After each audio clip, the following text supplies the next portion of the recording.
Hey guys, कैसे हैं आप सब लोग। मेरा नाम है सुधांशु और एक बार फिर से आप देखने आ चुके हैं आपका अपना चैनल फिजिक्स नगरी।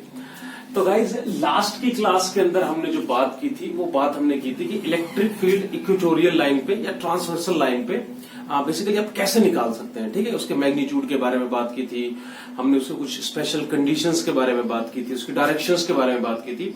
तो गाइज, आज की क्लास के अंदर जो हम बात करने वाले हैं वो हम बात करने वाले हैं electric field at any point.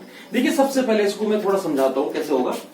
देखिए, अगर डाइपोल है, मान लीजिए आपका minus Q charge and plus Q charge, if this is the dipole, कोई आपसे बोलता है कि आप इलेक्ट्रिक फील्ड यहां निकालिए। ठीक है, ये कौन सी कंडीशन है, that is the axial condition, है ना। आपको पता है यहाँ पे आप बड़े आराम से निकाल सकते हैं। क्या रिलेशन था, that is k 2p upon are cube. ये तो आपको याद हो गया होगा अब तक। ठीक है, दूसरे में हमने बोला था कि इसकी ट्रांसवर्सल लाइन पे आप कहीं पे भी इलेक्ट्रिक फील्ड निकालने की बात कीजिए। ठीक है, यहाँ पे आपने निकाला था तो क्या आया था, दैट इज के p अपॉन आर क्यूब, है ना। ये भी आपने निकाल लिया, ये दो कंडीशन सेटिस्फाई हो गई, कोई दिक्कत नहीं हुई किसी भी तरीके की। ठीक है, लेकिन अगर कोई एक्सियल पे ना दे के पॉइंट, कोई इक्विटोरियल पे ना दे के पॉइंट, अगर आपको कोई रैंडम पॉइंट दे देता है कहीं भी, यानी कि ये डाइपोल है, मान लीजिए आपको बोलते हैं कि इस पॉइंट पी पे आप मुझे इलेक्ट्रिक फील्ड निकाल के बताइए। ठीक है, तो कैसे निकालेंगे, है ना। तो बेसिकली आज की क्लास के अंदर हम यही देखने वाले हैं कि बेसिकली अगर कोई भी रैंडम पोजीशन अगर कहीं दी गई है तो उसके ऊपर जो इलेक्ट्रिक फील्ड होगा वो कैसा होगा। तो इसको हम शुरू करते हैं। तो देखिए, इसको समझने के लिए हम क्या करते हैं कि मान लीजिए ये आपका एक कोई इलेक्ट्रिक डाइपोल है, this is the electric dipole, minus Q and plus. Okay, और इस डाइपोल के रैंडम पॉइंट मैंने मान लीजिए यहां पे इस पर्टिकुलर पॉइंट पी के ऊपर इलेक्ट्रिक फील्ड लिख दीजिए। इस पर्टिकुलर पॉइंट पी के ऊपर मैं इलेक्ट्रिक फील्ड फाइंड करने की जो है यहाँ पे बात आपसे कर रहा हूं। ठीक है, तो देखिए सबसे पहले क्या होता है, आपको पता है डिस्टेंस हम कहां से लेते हैं, always from the centre of the dipole. तो मान लीजिए दिस इज द डिस्टेंस, और ये डिस्टेंस क्या है, ये आर है। This is the r distance. किसका डिस्टेंस है, ये पॉइंट पी का उसके डाइपोल से। ओके, अब देखिए यहां पे ना तो ये एक्सियल कंडीशन को सेटिस्फाई कर रही है, ना ये इक्वेटोरियल को सेटिस्फाई कर रही है। तो इस डेरिवेशन के अंदर हम बेसिकली क्या इस्तेमाल करेंगे, इसके अंदर हम यूज करते हैं डाइपोल मोमेंट को। इसको यूज करते हैं हम डाइपोल मोमेंट को। डाइपोल मोमेंट आपको पता है हम P से डिनोट करते हैं डाइपोल मोमेंट को, this is the P vector, है ना। अब देखिए डाइपोल मोमेंट को यहाँ पे कैसे यूज करना है। देखिए आपको पता है डाइपोल मोमेंट की डायरेक्शन क्या होती है, that is nothing but negative to positive. तो यहाँ पे जो डाइपोल मोमेंट होगा वो इस नेगेटिव से पॉजिटिव की तरफ को होगा। तो यहाँ पे मैं लेट कर लेता हूं, let suppose this is our dipole moment P। ठीक है, आप इसको सपोज कर सकते हैं कि यह जो है डाइपोल मोमेंट है यहाँ पे। ठीक है, अब क्या करते हैं, इस डाइपोल मोमेंट को इस डेरिवेशन के अंदर हम इस डाइपोल मोमेंट को दो कंपोनेंट्स के अंदर रिजॉल्व करेंगे। ठीक है, दो कंपोनेंट के अंदर रिजॉल्व करेंगे कैसे। एक कंपोनेंट आपको पता है हॉरिजॉन्टल कंपोनेंट होता है, दूसरा होता है मेरा वर्टिकल कंपोनेंट होता है। ठीक है, तो अगर मैं आपसे बोलूं डाइपोल मोमेंट का आप एक कंपोनेंट बनाए, तो देखिए एक कंपोनेंट इसका बनेगा कुछ इस पर्टिकुलर डायरेक्शन में।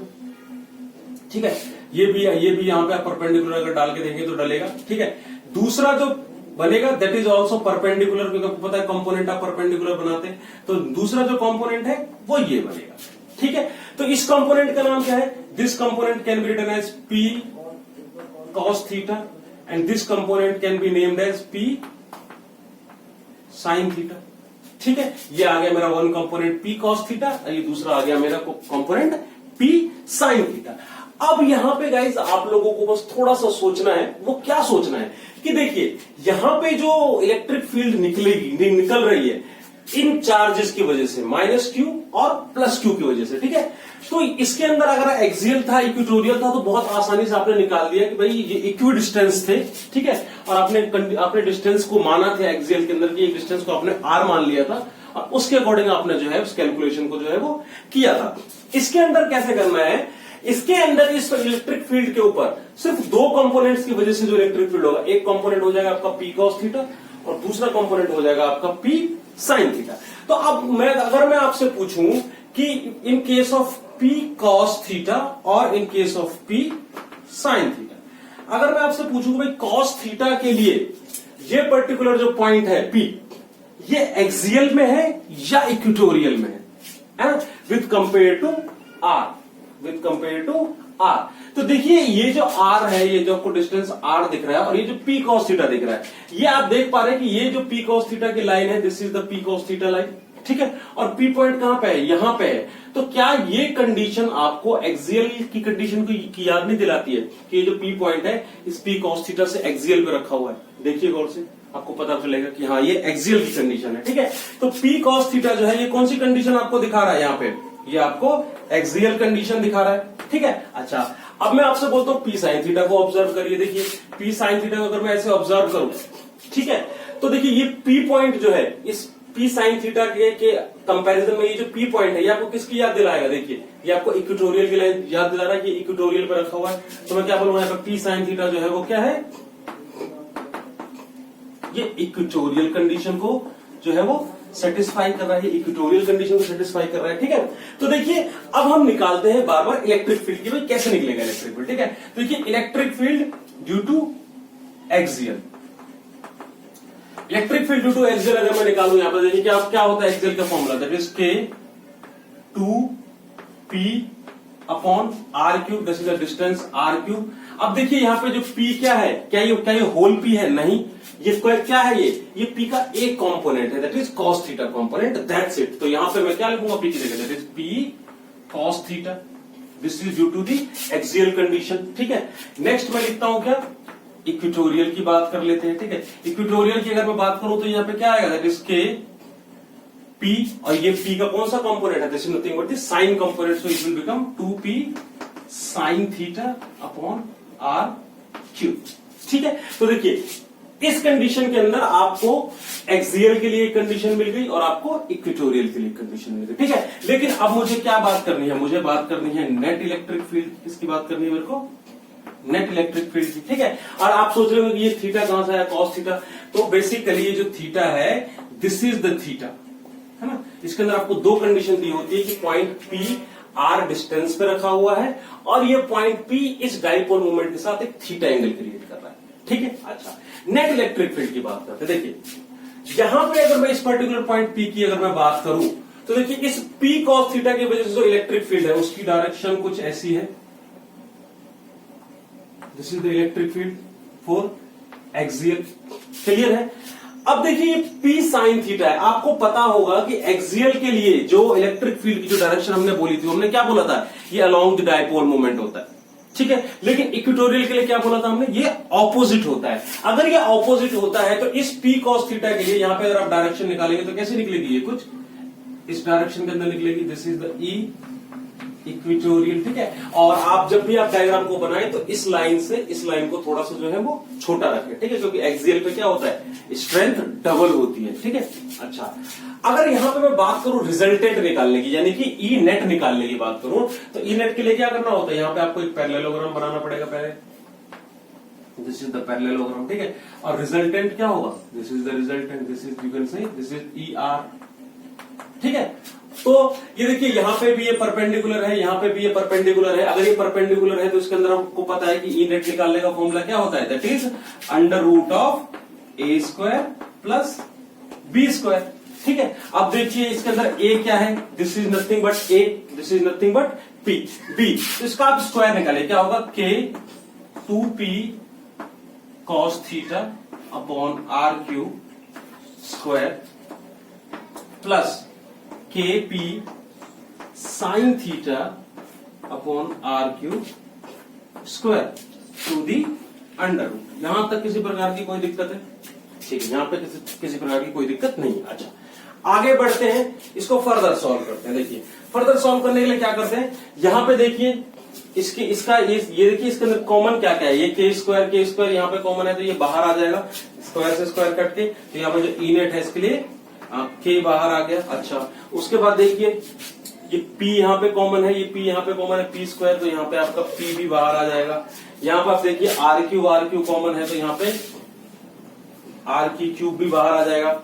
और यहाँ पे क्या बचा देखिए, फिर अंदर यहाँ पे क्या बच गया, यहाँ पे सिर्फ और सिर्फ आपको बचा दिखेगा, that is 2 cos square theta plus sine square theta, sine theta square और कॉस थीटा स्क्वायर। ओके, अच्छा अब इसको फर्दर सॉल्व करते हैं। देखिए that is k P upon are cube, इसका स्क्वायर करेंगे तो यहाँ पे क्या आ जाएगा, that is 4 cos square theta plus sine square theta. Okay, आपको पता है cos square theta plus sine square theta का फॉर्मूला क्या होता है, दैट इज 1। तो इसमें से आप एक कॉस स्क्वायर को निकालें और एक साइन स्क्वायर को निकालें और उसकी जगह आप क्या लिखते हैं, 1। ठीक है, तो यहां पे आपका क्या बचेगा, that is under root of 1 प्लस 3 cos square theta. This is your e net. E net is what, e net is nothing but kp r q upon 1 प्लस 3 कॉस स्क्वायर थीटा। अच्छा, अब बात करते हैं गाइस कि इसकी डायरेक्शंस कैसे निकालेंगे। ठीक है, इसकी डायरेक्शन की बात करते हैं। देखिए आपको पता है कि ये जो ई रिजल्टेंट है ये इस ई ए के साथ यहाँ पे एक एंगल क्रिएट कर रहा है ना, एंगल मान लीजिए, एंगल को मान लिया मैंने यहाँ पे alpha, this is the alpha angle. ठीक है, देखिए यहाँ पे डायरेक्शंस के लिए मैं आपको एक बात बता देना चाहता हूं कि डायरेक्शंस को निकालने के यहाँ पे 2 कंडीशन है। या तो आप इस आर को या तो आप इस आर के अलोंग डायरेक्शंस की बात कर सकते हैं, या तो आप डाइपोल मोमेंट के अलोंग डायरेक्शन की बात कर सकते हैं। ठीक है, लेकिन यहाँ पे मैं आर के अलोंग डायरेक्शंस की बात करता हूं। तो ये जो ई नेट है ये इस आर के साथ कितना एंगल बना रहा है, अल्फा एंगल बना रहा है। ठीक है, अब देखते हैं इसकी डायरेक्शंस को आप कैसे निकाल सकते हैं। ठीक,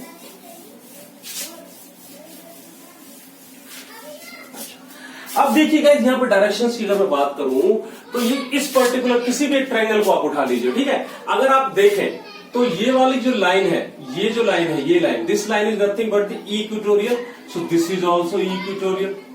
okay, and this line is E axial, so this line is also E axial. ठीक है, तो आप किसी भी एक ट्रायंगल उठाइए। चलिए मैं इस ट्रायंगल को उठा के बात करता हूं। ठीक है, अगर मैं यहां पे बात करता हूं इसकी, तो अगर मैं यहाँ पे tan अल्फा निकालता हूं, इसकी बात कर रहे हैं यहाँ पे हम डायरेक्शंस की बात कर रहे हैं। ठीक है, अगर मैं यहाँ पे tan अल्फा निकालता हूं तो tan अल्फा का फॉर्मूला आपको पता है क्या होता है भाई, पाकिस्तान भूखा प्यासा, हिंदुस्तान हरा भरा, क्या था, परपेंडिकुलर अपॉन बेस। अब देखिए इसके अंदर परपेंडिकुलर क्या है और बेस क्या है, इसको आपको देखना है। देखिए इसके अंदर परपेंडिकुलर क्या है, nothing but the E equatorial upon base क्या है इसके अंदर, that is E axial. Okay, तो देखिए ई इक्वेटोरियल अभी आपने निकाला था, वो क्या निकाला था, e equatorial, that is k P sine theta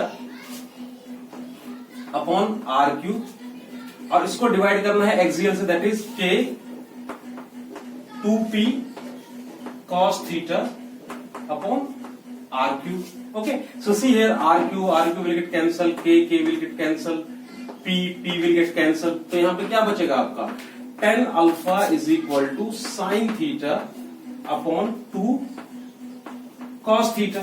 okay, तो साइन बाई कॉस क्या होता है आपको पता है, tan होता है। तो यहां पे क्या आएगा, tan alpha is equal to 1/2 tan theta। Okay, but हमें यहाँ पे क्या निकालना है, यहाँ पे हमें अल्फा निकालना है। तो अल्फा निकालने के लिए हम क्या करेंगे, that alpha is equal to tan inverse 1/2 tan theta. So this is the direction और दिस इज द एंगल। किसका एंगल है ये, रिजल्टेंट ऑफ इलेक्ट्रिक फील्ड का यहाँ पे एंगल है ना। तो आपको क्या करना है, किसी भी रैंडम पॉइंट के अंदर आपको 2 चीजें बहुत इंपॉर्टेंट होती है। पहला उसका डिस्टेंस, की कितने डिस्टेंस के ऊपर रखा हुआ है। ठीक है, और दूसरी चीज जो इंपॉर्टेंट होती है वो होती है मेरी आर, यानी कि सॉरी थीटा, यानी कि किस थीटा के साथ ये जो आपका जो पॉइंट है वो अलाइन है। ठीक है, और इस डायरेक्शन से आपको क्या पता चला कि भाई आपको कोई भी पॉइंट ऐसे एंगल पे रखना है जो एंगल कितना हो, ये हो tan inverse 1/2 tan theta. Okay, तो ये हो गया मेरा electric field due to a axial. इसके अंदर आपने मैग्नीट्यूड भी देखा आपका कि मैग्नीट्यूड क्या आता है। इसके बाद आपने इसकी डायरेक्शंस की भी बात की कि भाई डायरेक्शन क्या आता है। ठीक है, एक्सियल, इक्वेटोरियल और electric field at any point, axial, equatorial और एनी पॉइंट, ये तीनों ही डेरिवेशन जो है ये बहुत इंपॉर्टेंट है। ठीक है, तो आप इन तीनों को बिल्कुल मिस मत कीजिएगा। ये थोड़ा सा, ये बहुत आसान है, आपको थोड़ा सा देखने में वियर्ड सा लगा होगा कि ये कैसे हो रहा है, बट बेसिकली अगर आप उसको गौर से देखेंगे तो आपको पता चलेगा कि इसका ये आंसर है, ये आंसर भी कहां से निकला है, एक्सियल और इक्वेटोरियल से निकला है। ठीक है, तो अगर आपको इसके अंदर किसी प्रकार की कोई दिक्कत होती है तो आप एक्सियल और इक्वेटोरियल वाले को एक बार दोबारा से क्रॉस चेक करिएगा, तब आपको इसके अंदर इसको समझने में बिल्कुल भी दिक्कत नहीं होगी। ओके, तो नेक्स्ट क्लास के अंदर हम बात करेंगे कि हम एक इलेक्ट्रिक फील्ड के अंदर एक डाइपोल को रखेंगे और हम देखेंगे कि डाइपोल कैसे घूमता है, यानी कि नेक्स्ट क्लास के अंदर हम बात करेंगे टॉर्क ऑन अ डाइपोल। तब तक के लिए बाय बाय, अपना और अपनों का खूब सारा ध्यान रखें। See you in the next class.